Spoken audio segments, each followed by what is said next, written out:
Have you been challenged to see the light, the purity, the grace, the beauty of life with all of the things going on in our world? Or perhaps there's an individual in the river of your life that you really want to love and be compassionate towards, but the things they say and the things they do stir in you a desire to push against their offering. My name is Heather Feather. I am the owner of Rare Bird Medicine, and today's topic is two minds. You cannot be in two minds at the same time about a given topic.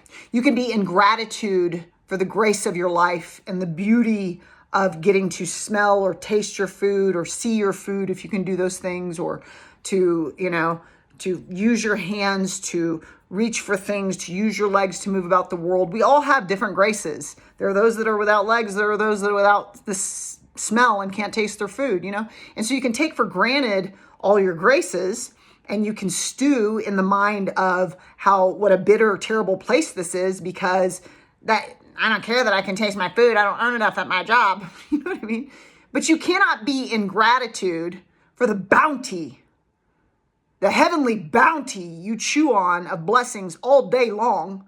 There's a long list of blessings, like your eyelashes are a blessing to keep things out of your eyes. That's just one little touchstone of the infinite number of blessings I could list that I walk with every day of my life if I choose gratitude as the mind I want to be in. But I can also choose a very low frequency belief that everything is against me, everyone is against me, these people don't get it, they're not, and life is hard, and the struggle is real, and I'm a victim, and I'm the one that has the most hardcore victim story, and nobody has to push through as much as I do. You cannot be in gratitude and in the bounty that is available to you through the consciousness of gratitude, and also be in a space in which you are disgruntled with your life. You are choosing a mindset. You are choosing a perception. You are choosing a way to look upon the world.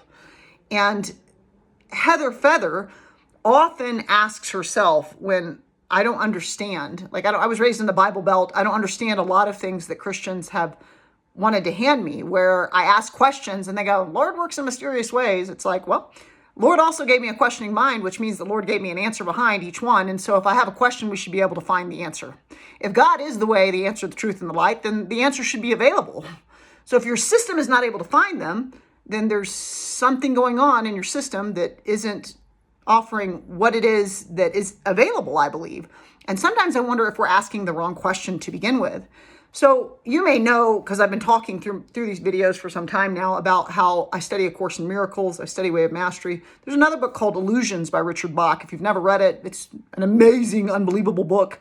When I was a teenager, being in the Bible Belt and being surrounded by people that were handing me a philosophy of love that was constantly steeped in judgment and separation, it was like, your philosophy is two-minded.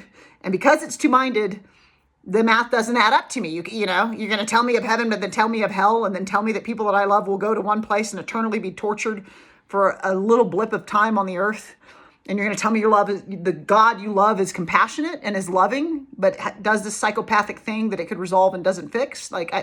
In order for me to adopt, because I have a neurodivergent mind, a philosophy, the math has to add up. The math has to be one-minded. And so when I was in school, I often called *𝐬𝐮𝐬𝐜 by Richard Bach my Bible, because there's a one-mindedness in that book. There's a one-mindedness in A Course in Miracles that literally says you cannot be in two worlds at once.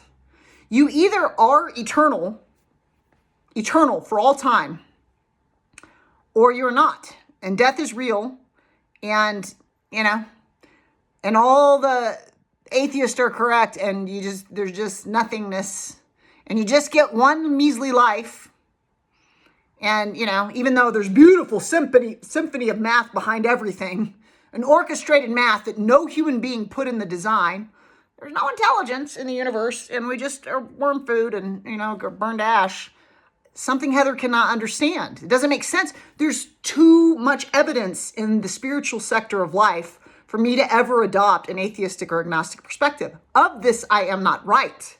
I'm not superior to an atheist. I'm not superior to an agnostic. I am not right, or, don't have any right to be feeling righteous above, because we're all just telling stories. But what is the story that you're telling? If you are eternal, then death is not real.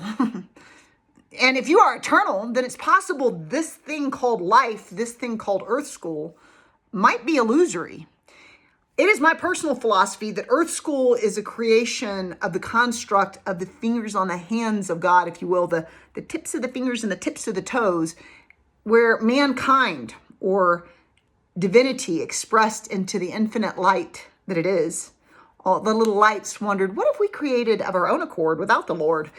And Earth School was born forth, and the Big Bang occurred, and we've been stewing in this soup of illusory separation ever since then.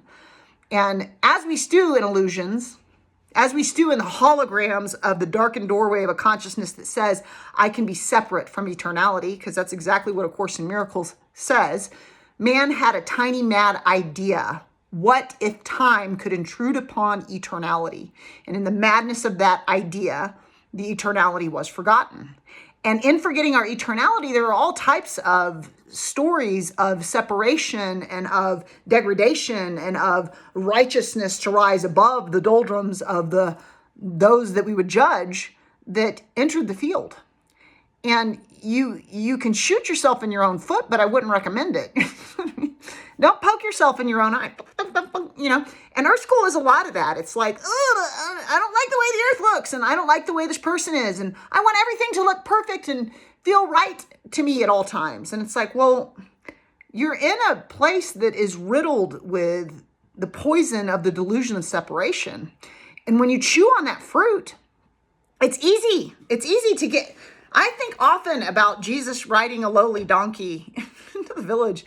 You know, he didn't get on a high horse and go into the village. The Son of God is what he was described as being, and he didn't get on a high horse. He got on a lowly donkey. Every time I see a donkey, I'm like, there's Jesus's whip. There's Jesus's whip.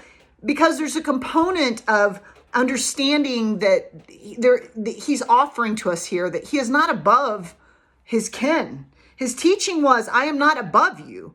But when we really look to the meat on the bones of many masterful teachers, it is an awakening around the nature of nurture that we can offer to a bigger idea of our world and our reality. You know, Lord Shiva was in Hinduism was the Lord of destruction, and he would stay in a crematorium and meditate on the illusory nature, the Maya nature of our reality, which is what Heather has come to understand by studying A Course in Miracles and the book Illusions by Richard Bach. One possible option is that Earth is not real.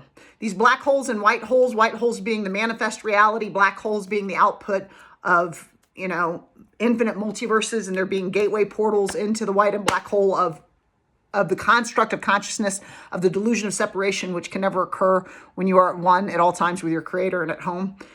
And so as we experience these dreams of how the mind can roam into delusions of separation, and we believe we are separate from our kin, and we go, I am above this. I am not transphobic. I am not racist. I am not homophobic. But you maybe are hateful towards people that are that way. You maybe are separatist and superior this day. You maybe feel like I have that. There's someone in the river of my life that, you know, created an experience through a training I went through that was remarkable and heavenly and lovely. And they also often say very separatist things. I'm like, well, there's another aggressive separatist statement. There's another superior ego-based separatist statement.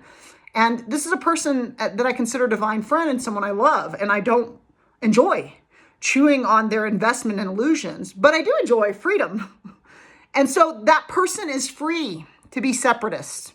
You are free to spend your entire life in the mind of separation, dividing against your world, dividing against your brethren, dividing against your kin, being above someone because of XYZ whateverness, because they don't agree with you, because they don't see the things you see.